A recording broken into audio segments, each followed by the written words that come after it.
এই ব্লগটা 2 দিনের একটা কম্বাইন্ড ব্লগ। লাস্ট 2 ডেজ আমি কি কি অ্যাক্টিভিটিস করেছি সেগুলো তোমরা এই ব্লগে দেখতে পারবা। সো হ্যালো এভরিওয়ান, কি অবস্থা সবার? Welcome back to my another new blog. চলে আসলাম নতুন আরেকটি ব্লগ নিয়ে। কেমন আছো তোমরা সবাই এন্ড সবার দিনকাল কেমন চলতেছে? লাস্ট কয়েকদিন মাছ মাংস অনেক খাওয়া হয়েছে, তাই আজকে আম্মু ডিসাইড করলো যে সব সবজি রান্না করবে। আম্মু আজকে কয়েকটা সবজি ভাজবে, প্লাস মিক্সড একটা সবজি রান্না করবে। আম্মু সবকিছু কেটে ক্লিন করে রাখছে, আর আমি আম্মুকে হেল্প করতেছিলাম সবকিছু ভাজি করে দিতে। আমি একটু সবকিছু একটা একটা করে ভেজে নিচ্ছিলাম। ফার্স্টেই পটল ভাজি করলাম, এরপর একটা চাল কুমড়ো ছিল ওইটা ভাজি করলাম, দেন আবার বেগুন ভাজি করলাম, সাথে একটু ঢেঁড়সও ভাজি করতেছিলাম। এই ঢেঁড়সগুলো আমাদের গার্ডেনের, সো এখান থেকে জাস্ট 3টাই ছিল, সো ওইটা আমি ভাজি করে নিচ্ছিলাম। আমি শাওয়ারের পরই সবকিছু ভেজে নিচ্ছিলাম, সো এরপর খাবার খেতে চলে গেলাম। বাট আম্মু বলতেছিল গাছে থেকে কাঁচামরিচ নিয়ে আসার জন্য। এরকম সবজির সাথে নাকি কাঁচামরিচের কম্বোটা ভালো লাগবে, মানে আমাদের গাছের কাঁচামরিচের। সো আম্মু বললো এটাতে খেয়ে দেখো, মজা পাবা। আর আমি শুনেই চলে গেলাম মরিচ নিয়ে আসার জন্য।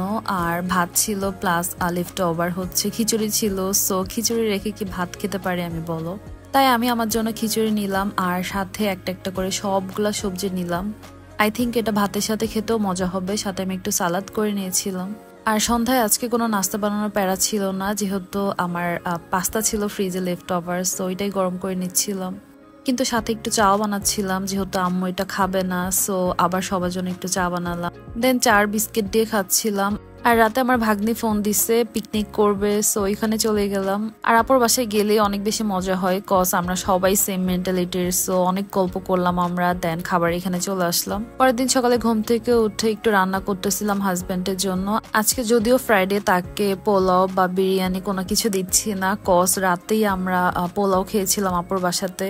রাতেও না, অ্যাকচুয়ালি ওইটা ফ্রাইডে হয়ে গেছিল, তাই চিন্তা করলাম পোলাও বিরিয়ানি বা খিচুড়ি কোনোটাই না দিয়ে তাকে আজকে ভাতই দিয়ে দেই, এগুলা খেলেই শান্তি পাবে।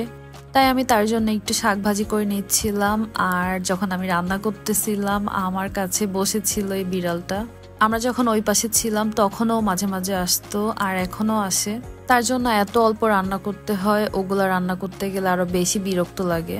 যাই হোক, আমি তাকে শাকটাকে একটু ভাজি করে দিলাম, আর সাথে একটু চিকেন দিচ্ছিলাম। গতকাল যেহেতু মাছ দিয়েছিলাম, তাই আজকে মাংসই দিলাম। আর আজকে কোনো প্যারা ছিল না বাইরে যাওয়া বলো বা বাসার কোনো কাজ, কজ আজকে একটা দাওয়াতের প্রোগ্রাম ছিল। আজকে একটা বিয়ের প্রোগ্রামে দাওয়াত ছিল বাসা সবার, তো আমরা ওইখানে চলে যাই দুপুরে। আর গিয়ে দেখি খাওয়া দাওয়া অলমোস্ট শেষ হয়ে গেছে, মানে আমরাই মেবি লাস্টে ছিলাম। আমরা যাওয়ার পরে অন্য কোনো দিকে না তাকিয়ে ডিরেক্ট চলে গেলাম খাবারে এখানে। আর আজকে অনেকদিন পর একটা বিয়ে বাড়ি খাবার অ্যাটেন্ড করলাম, মানে এখন খুব একটা বিয়ে বাড়িতে যাওয়া হয় না ওইরকম। আগে তো দেখা যেত প্রতি উইকে একটা করে বিয়ের প্রোগ্রাম অ্যাটেন্ড করতে হইতো, বাট এখন একদমই হয় না। আর বিয়ে বাড়ির খাবারের কথা কি বলবো, বিয়ে বাড়ির খাবার মানে একটা অন্যরকম মজা। বাসায় যতই বিয়ে বাড়ি খাবার বানায় না কেন, বাবুর্চিদের হাতের মতো একদমই হয় না।